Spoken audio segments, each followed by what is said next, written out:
Selamat malam, Assalamualaikum warahmatullahi wabarakatuh. Berjumpa lagi bersama saya kembali Waalaikumsalam. dengan Wong Gandeng Sak Donya dan tetap dengan Bapak Galih Trianto, SH. Dan satu lagi peserta kita, Mbaknya. Mbaknya mau dikeliatin wajahnya enggak? Kalau mau ditutupin boleh, enggak harus. Hmm. Iya, enggak apa-apa. Ya rapopo lah. Ora apa-apa. Oke. Ini perkenalkan Mbak April, Pak Galih ini Mbak Oke, April, Mbak April ini Pak Galih. kenal Mbak. Ini pengacara saya yang hari ini akan mencoba memberikan jawaban atas pertanyaan sampean. Oke, temanya hari ini adalah hak asuh ketika terjadi Yes. perselisihan atau perceraian dari pasangan. Nah, waktu dan tempat Mbak Aprilia langsung saja diutarakan persoalan dan permasalahannya kepada Bapak Galih. Monggo, Mbak Aprilia. Eh, Salam kenal ya Pak dari Iya, saya. iya Mbak. Saya mau bertanya masalah hak asuh anak itu kan. Nah, Iya. saya di sini kan udah perdebatan tuh udah udah tahun kemarin. Dan saya memang belum ada untuk surat perceraian tuh belum ada. Tapi saya tuh udah berkali-kali ditalak, bahkan ada 6 kali lah itu. Terus tapi surat itu belum belum ada memang, dan dia bilang dia mau beli surat buat mengurusin eh, surat perceraian itu. Dan Iya. saya sendiri pun sebenarnya juga ingin, kalau emang dia tidak mengurus, saya sendiri juga ingin cepat-cepat untuk mengurusnya, tapi ada suatu kendala untuk bagi saya untuk mengurusnya, Pak. Dan satu lagi ini masalah hak asuh anak. Jadi ketika suami saya tidak mau bersatu dengan dia, dan dia itu Iya. bilang bahwasanya anak itu jatuh kepada dia gitu. Dan intinya saya tidak boleh menghubungi anak saya dimanapun. Dan jadi saya sendiri juga lost kontak sama dia. Dan ketika saya menghubungi anak saya harus menghubungi eh, lewat suami saya gitu. Iya. Langsung saya jawab semua atau satu persatu Mbak. Yang pada intinya dalam hal ini kan jenengan sama suami lagi ada masalah ya. Ya. Tentunya masalah ini kan kaitannya dengan enggak tahu. Sebelumnya apa permasalahannya ketika apa namanya suami itu sudah mengucapkan talak sampai 6 kali itu permasalahannya apa Mbak? Apa karena jenengan posisinya lagi ada di Hong Kong bekerja terus apa namanya sampai dengan hari Itu ini belum pernah pulang atau gimana atau enggak, belum, Pak. Itu sebelumnya saya sudah ditalak 3 kali itu sebelum berangkat? sebelum berangkat udah Oh, ditalak, baik, udah mengatakan talak. Tapi baik. eh, setelah mengatakan talak itu udah berkali-kali, bodohnya saya masih bersatu sama dia gitu loh. Hmm. Jadi ini Mbaknya Muslim, mohon maaf. Ya, saya Suami Muslim. Muslim, oke. Suami juga Muslim ya. Jadi secara Iya. prinsip, Mbak, kalau kaitannya dengan hukum syariat ya, Iya. kalau suami sudah bilang talak, apalagi sampai dengan 3 kali, cuma tidak tahu apakah yang melatar belakangi beliaunya ini mengucapkan talak itu apakah dengan emosi atau dengan sadar, atau memang apa nggih, istilahnya memang ada niatan eh, dari beliaunya. Tapi yang penting secara prinsip di sini memang secara hukum Islam itu ketika suami itu sudah ngomong talak, maka Iya. hukumnya haram untuk bercampur kembali. Seperti Iya. itu. Oke, jangan perlu digarisbawahi di situ. Jadi ketika suami sudah eh, istilahnya mengucapkan talak, apalagi talak satu aja sebenarnya itu Udah sangat, apa ya udah istilahnya haram sudah ya. sudah haram hukumnya untuk Iya.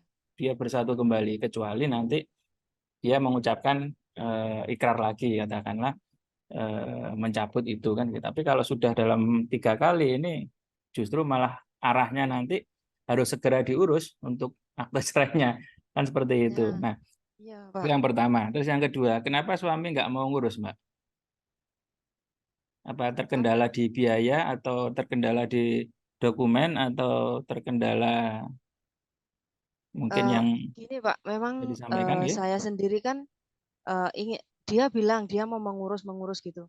Tapi sebenarnya tuh dia tuh masih ingin bersatu sama saya. Tapi Oh, gitu. saya sendiri tuh Sudah nggak mau. sudah sudah tidak mau, Pak, karena Siap. Baik. jujur suami saya tuh kan orang Sumatera kan, Pak ya. Iya, Jadi omongannya dia tuh gimana ya? Terlalu keras dan eh, selalu menyakiti hati saya gitu, Pak. gitu. Jadi saya berpikir kedua kalinya untuk bersatu lagi Untuk sama bisa. dia. Iya. Dan Siap. terakhir ini dia mengancam saya bahwa saya tuh mau disebarkan foto foto telanjang saya gitu. Kalau saya tuh tidak mau balikan dengan dia. Jadi Baik. suatu pemikirannya tuh gimana ya Pak ya? Jujur padahal dia tuh kuliah itu lulusan sarjana sarjana satu ya Pak ya. Tapi Satu maksudnya. omongannya Iya. omongannya tuh mengalahkan anak yang tidak Nggak berpendidikan. pernah sekolah. Baik. Duh. Iya, ancamannya, terus kata-katanya Iya. gitu loh. Jadi secara boleh saya jawab Mbak ya atau mungkin Iya, cukup? Iya. iya, Baik, jadi intinya gini Mbak, kalau memang suami enggak mau memproses, kira-kira kalau Mbak Mbak siapa ini namanya? Saya lupa.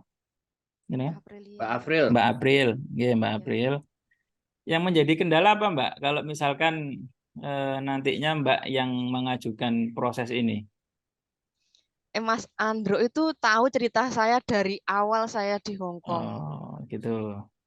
Jadi jujur ya Pak ya, jadi Iya. kendalanya saya sendiri juga biaya Pak. Oh, Saya gitu. habis Baik. tertipu, terus saya Iya. ada hutang di saudara saya. Dan Iya. untuk saat ini memang belum siap gitu. Ya. Hutang saya sendiri juga belum lunas gitu loh. Iya. Tapi gini Mbak, kalau kaitannya nanti mengarahnya kan ke hak asuh Mbak ya. Masalahnya Iya, kalau selama ini dibiarkan terus, bahkan sampai berlarut-larut nanti, gini, sebenarnya nggak ada, nggak ada ini ya, nggak ada masalah kaitannya dengan status pernikahan. Tapi ketika nanti ini tidak diproses, maka untuk menentukan hak asuh anak itu nggak mungkin bisa kalau prosesnya tidak melalui jalur apa men, namanya perceraian. perceraian dulu seperti itu. iya, iya paham Pak. Oke, jadi intinya ketika jenengan mau meminta hak asuh anak itu harus ada proses cerai dulu.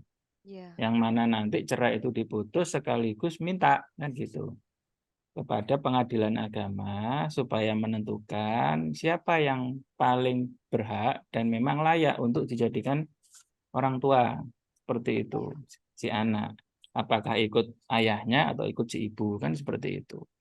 Nah dalam hal ini jenengan karena jenengan bekerja di luar negeri maka juga itu juga nantinya akan jadi pertimbangan oleh hakim sepertinya seperti itu.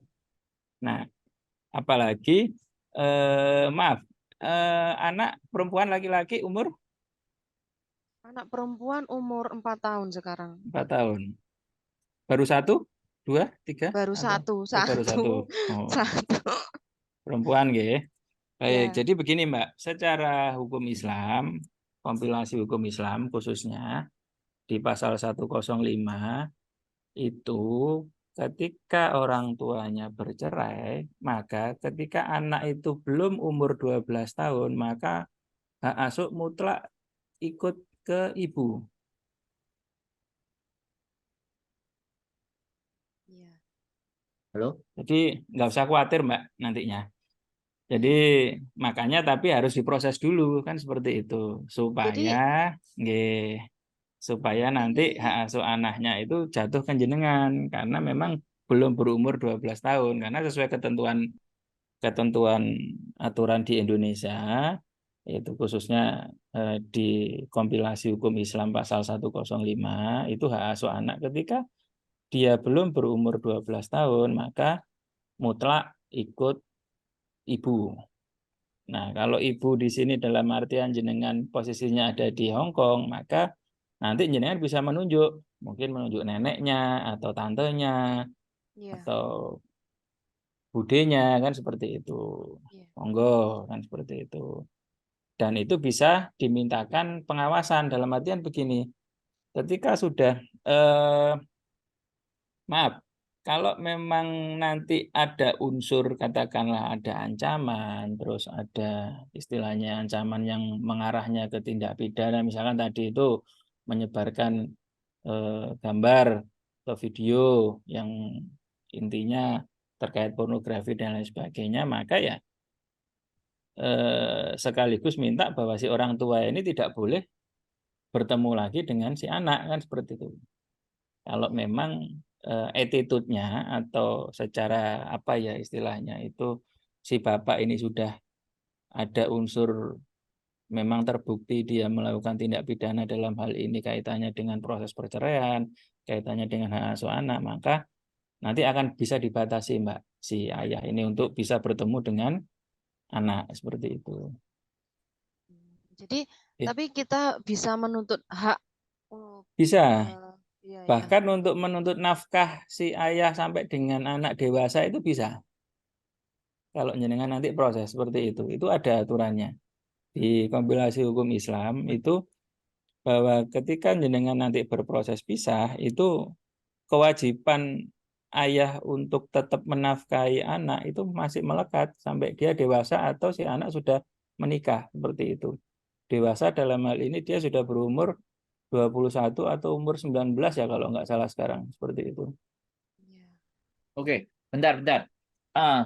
Jadi sebenarnya di hukum Indonesia itu kalau misalnya mereka bercerai itu harusnya suami juga harus ngasih nafkah ya.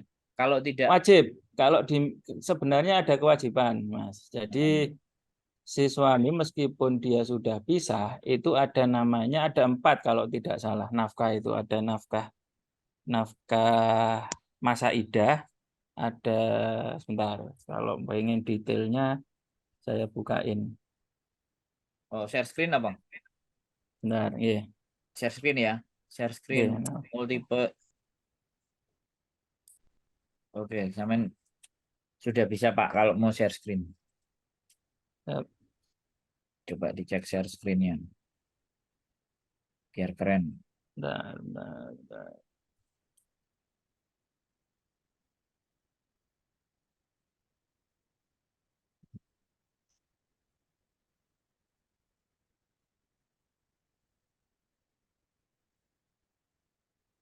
Caranya share screen pripun. Di bawah itu. Ya Multiple Allah, ya di siap. share screen, sampean Nah, screen. share. Sudah. Nah, Nah, apa sudah nih? pakai Oke, akses. kelihatan. Yes, masuk. Hak-hak Ya, perempuan dan cara pasca perceraian. ya, Mantap. ya. Oh, iya, Ini iya, keren iya. ini.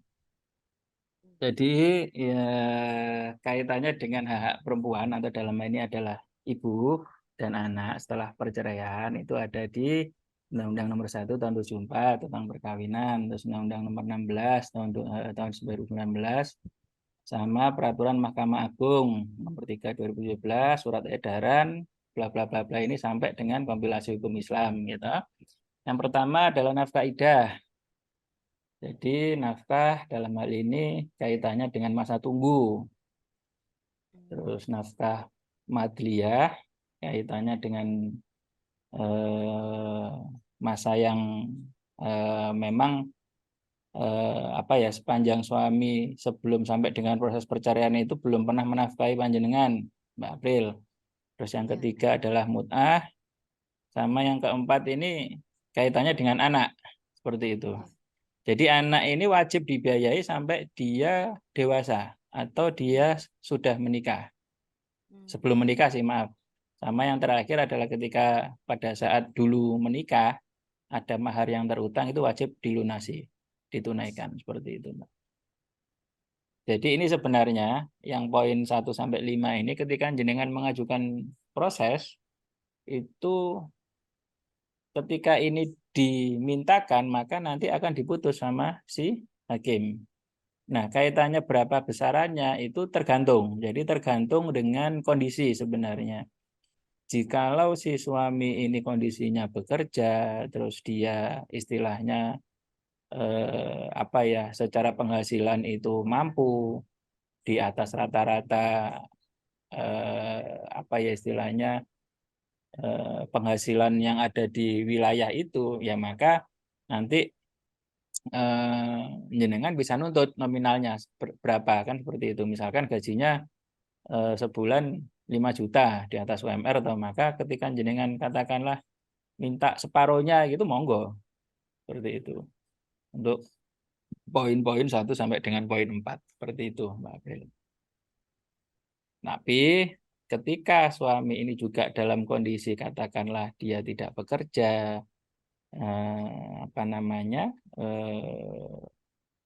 istilahnya penghasilannya pas-pasan, maka nanti nominalnya ini tergantung penilaian hakim. Jadi berapa sih sebenarnya ketika anak satu tapi istri juga bekerja, maka nanti mungkin ini pernah apa pandangan hakim cukup untuk anak saja yang dikasihkan nafkah lah monggo kan seperti itu haknya hakim sebenarnya. Jadi kaitannya dengan nominal itu tidak bisa diprediksi dalam artian tapi bisa diminta. Nah, cuman poin 1 sampai dengan 4 itu adalah mutlak hukumnya bahwa itu bisa dimintakan seperti itu. Kaitannya istilahnya. Oke, sebenarnya kita comeback kembali lagi ke share screen-nya, kita Siap. dikembalikan Close saja nggak lagi. apa-apa. Oke. Bisa. Ampun. Tuh. Ditutup aja Mas. Loh, malah tambah gede layarnya. Aku ya sing nyetop ya. Iya, siap. Oke. Oke, berarti dari apa yang disampaikan Mbak April sudah bisa memahami ya kan. Artinya kalau sampai tidak boleh menghubungi anak dan segala sesuatu karena statusnya masih suami istri ya. Jadi belum bisa mengambil hak asuh anak, tapi kalau seandainya sampai sudah melakukan perceraian itu berarti bisa nanti hak asuh anak bisa diambil ya. Jadi seperti itu dan itu Tapi sebenarnya Mas Andri, mau saya potong. Kaitannya dengan si suami sampai dengan hari ini membatasi si ibu untuk bisa berkomunikasi, bisa berinteraksi, itu pun juga sebenarnya terjadi kesalahan loh Mas. Kaitannya nanti dengan Undang-Undang Perlindungan Anak, PPA ya kalau nggak salah. Undang-Undang PPA kalau nggak salah, nanti jatuhnya ke ya. sana. Kecuali si ibu ini, maaf, dia secara kejiwaan, terus dia tersangkut narkoba, intinya si ibu ini melakukan tindak pidana, maka itu boleh si suami membatasi berinteraksi dengan anak. Tapi kalau kaitannya ini hanya sebatas perselisihan antar orang tua sehingga salah satu pihak ini membatasi, ya itu salah itu dia. Nggak ada kewenangan, nggak ada hak dia membatasi si ibu atau si ayah untuk bisa berinteraksi dengan si anak seperti itu sebenarnya. Kecuali salah satu pihak tadi mengalami hal yang terlibat tersebut tadi misalkan ya ada KDRT, ada kekerasan, ada ancaman pembunuhan dan lain sebagainya, itu baru. berarti Tapi bisa kalau diperkarakan. Kalau kita sebenarnya bisa, perkarakan akhirnya pun sebenarnya juga bisa, belum yeah, cerai. betul, nggak ada Ya, masalah. gimana? Ketika si ayah membatasi hubungan, apalagi hubungan ibu ya, masih anak, masih umur 4 tahun, itu dia salah loh, seperti itu. intinya gini Jadi Pak, dia Yeah, terlalu egois. yeah, Intinya sebenarnya dia yang salah, tapi dia tuh maha benar. Jadi yeah, semua wajar. kesalahan itu dilemparkan ke saya, bilang Yeah, intinya tuh yeah, saya di sini apa ya, banyak laki-laki lah, gimana lah, yeah, inilah, yeah. itulah. Terus jadi apa ya, dia yang salah, jadi saya yang disalahkan. Satu kata pun saya tidak mengucap apapun. Masih ada kata-kata dia itu yang sangat tidak sopan, dan Yeah. apa-apa itu di up di media sosial. Itu yang saya Oke, Mbak, malu. kalau jenengan bisa punya screenshotnya, punya rekaman pembicaraannya, itu disimpan aja dulu. Makanya suatu saat ketika jenengan nanti sudah mentok, mau ditingkatkan jadi laporan misalkan KDRT, pokoknya kaitannya dengan apa namanya kekerasan, baik Secara itu secara verbal. verbal, secara apa nggih istilahnya, nggih verbal ya gitu tuh ya Ya Mas Andri. verbal, verbal. Ya, terus apalagi di up di medsos itu kan kaitannya dengan IT nanti, kaitannya dengan apa namanya Kena semua lah. undang-undang ITE. Nah, itu bisa bisa ini bisa kita proses gitu, kita bantu proses seperti itu, Mbak. Oh ya, Mbak April jenengan domisili di mana pada saat menikah? Maaf, KUA-nya? Pasuruan, Oh, Pasuruan, Pasuruan. Terus sekarang suaminya ada di? Jogja. Oh ya wis. Anak Dan buku ikut? buku nikah itu semua dia yang pegang, Mbak. Oh, enggak ada masalah, Mbak. Tapi sebenarnya wajib loh. Jenengan enggak punya nyimpen fotokopian sama sekali kan? Itu ada di HP satunya dan HP satunya itu udah rusak, Pak. Oh, di rumah enggak ada dipegang orang tua, ibu atau soalnya syaratnya mutlak ya, Mbak. Misalkan nanti ketika jenengan mau proses proses apa berproses itu kalau misalkan yang asli hilang harus ngurus duplikat seperti itu. Tapi kalau misalkan duplikatnya pun juga tidak bisa diwakilkan untuk ngurus ya terpaksa pakai fotokopian nanti karena bukti jenengan menikah dengan suami kan harus harus saya sertakan kan Oh, itu. iya, Nggih, iya. Jadi seperti nanti itu. saya tanyakan kepada ibu saya. Nggih, barangkali ada nyimpen fotokopiannya kah atau Jadi seperti itu. pada prinsipnya apapun kekerasan yang dilakukan kepada anaknya, walaupun apapun itu semuanya kita bisa memprosesnya ya. Nah, Betul. kita mau bisa perkarakan itu bisa. Jadi Mbak April rajin-rajinlah bekerja. Jadi ketika ada sesuatu hal yang butuh kita untuk turun tangan dan segala sesuatu itu tidak perlu dikhawatirkan. Artinya Ya, karena bagaimanapun saya berbicaranya ini dengan profesional, artinya profesi dan pekerjaannya dia sebagai lawyer atau pengacara, pastinya ya kan hubungannya nanti akan di sana. Nah ini lebih lebih saya tegaskan karena ini kita berbicara sudah bukan teori, kita berbicaranya Iya, sudah sebuah tindakan, jadi nggak ada masalah. Sekali lagi itu iya, bisa dipikirkan lebih lanjut untuk ya, komunikasinya. Yang penting persoalannya Mbak April ini sudah terjawab di mana bahwa hak asuh di bawah 12 tahun bisa mutlak kepada ibunya dan nanti bisa diwakilkan kalau seandainya ibunya tidak ada di tempat kan bisa diwakilkan entah budenya, entah mbahnya atau siapapun kan tadi seperti itu. betul, Gimana? betul. Betul Siap. ya. Jadi Ya, apapun kalau kita mau lakukan tindakan kepada suami sampean semuanya bisa.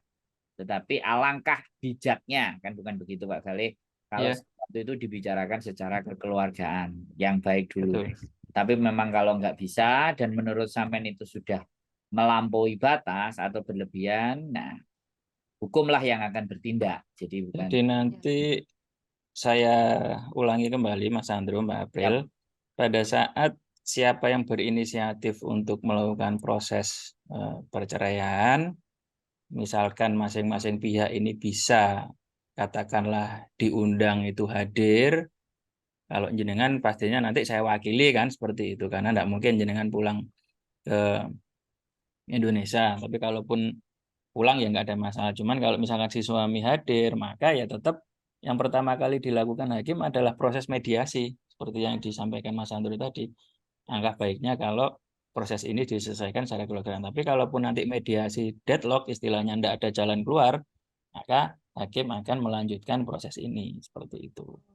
Nah, tentunya nanti Iya, Pak. pada saat proses ini ketika jenengan yang inisiatif istilahnya kan cerai gugat ya kalau yang perempuan ya. Kalau yang laki-laki itu kalau istilah hukumnya itu cerai talak. Jadi kalau cerai gugat itu nanti jenengan mengajukan tuntutan apa yang jenengan tuntut sesuai dengan fakta, sesuai dengan apa yang terjadi, yang jenengan rasakan nanti dalam bentuk tulisan tuntutannya itu, maka si suami akan menjawab kan seperti itu.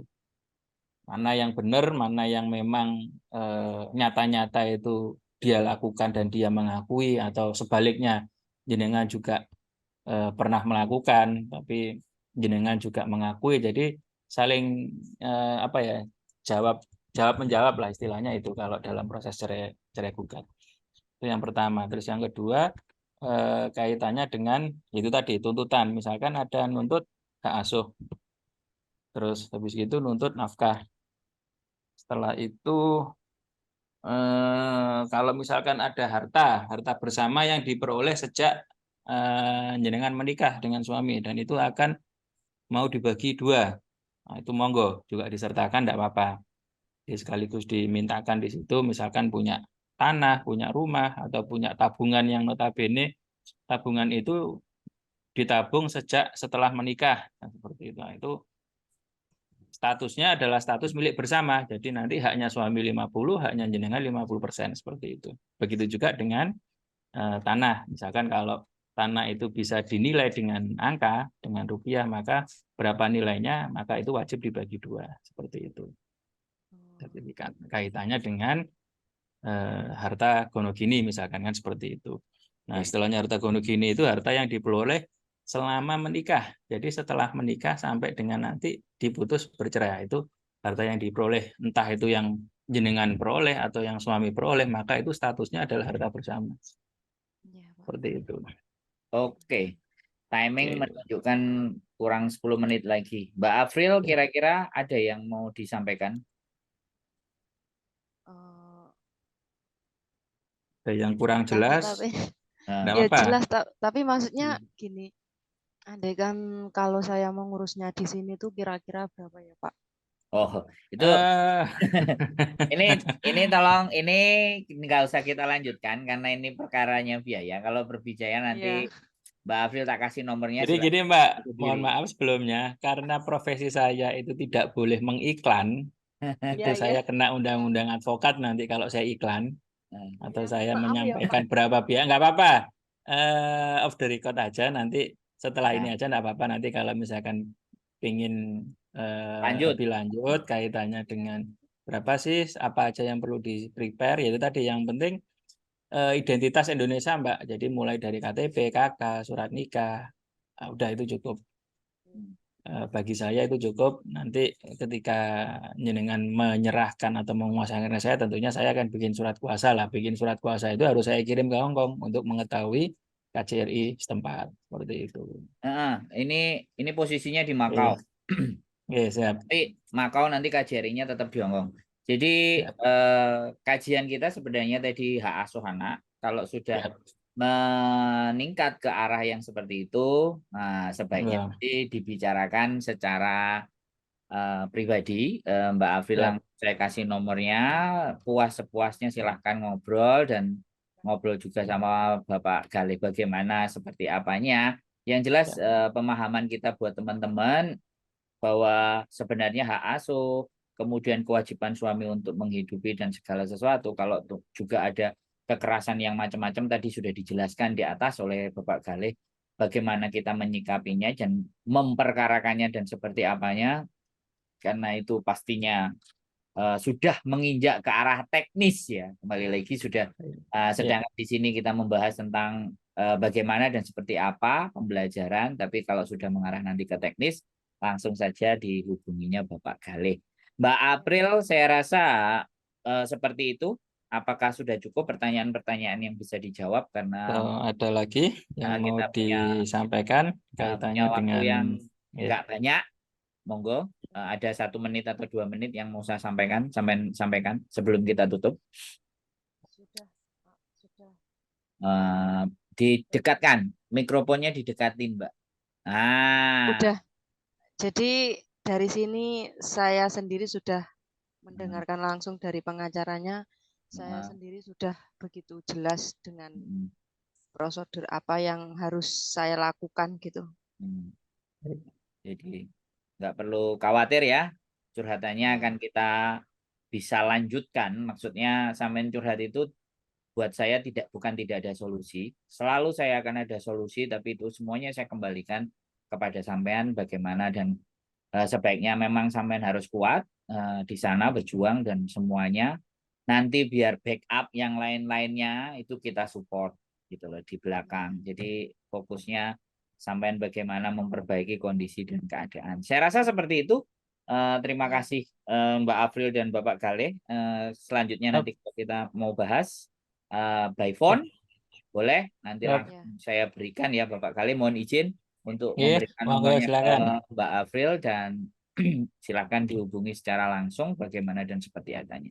Oke, gitu aja dari saya. Terima kasih atas hadirnya semuanya dan mudah-mudahan waktu yang sedikit ini bisa bermanfaat dan mempunyai nilai bagi kita, bagi saya, kita bertiga pada khususnya dan pada khalayak ramai nanti ketika saya share ke konten saya, dan kemungkinan ini mukanya Mbak Afril akan saya blur. Jadi data dan identitas sampai Wajib. kemungkinan saya akan tutup saja. Jadi Ya. demi kebaikan kita bersama. Saya lagi Ya. mikir soalnya, sampean kan belum selesai gitu. Lagi Iya. mau nanti takutnya dia melihat dan ngatur strategi dan macam-macam kan. Siap. Oke, Yes. gitu aja. Terima kasih, sehat selalu semuanya. Kita sambung di line telepon. Terima kasih dan selamat malam. Assalamualaikum warahmatullahi wabarakatuh. Waalaikumsalam. Terima kasih, Mbak. Waalaikumsalam Mohon maaf. warahmatullahi wabarakatuh.